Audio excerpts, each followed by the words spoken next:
Hello guys and welcome to Make Easy, and today I'll show you how to install Evernote in MacBook Pro. And Evernote is a very good tool. You can take a notes and you can give a presentations. It's very good tool, and I'll show you how to install. And we're gonna be see two ways, like you can download directly a DMG file from their site, or you can install from terminal.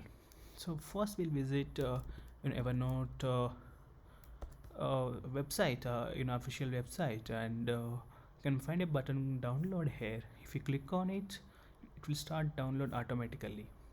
Right, started.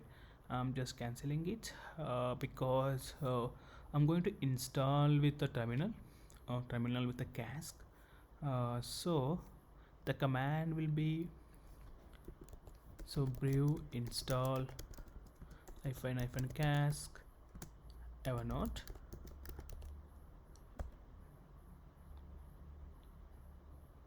It's now first will download Evernote.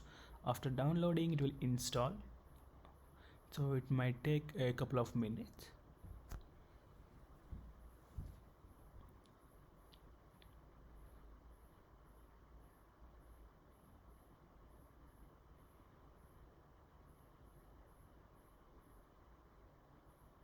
Yeah, download is almost done.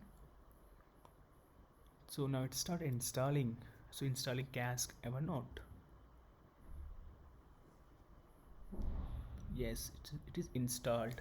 So now let's verify it installed, not like command space and Evernote. Yes, it is installed. Yeah, it started opening. Yeah, you can go ahead with login, or if you have an already account, or you can create a new account, and that's it. Like it's very good tool for taking a notes or making presentations, and that's it. Thank you guys, and thanks for watching. Hope you like the video. Please do subscribe to Make Easy. Thank you.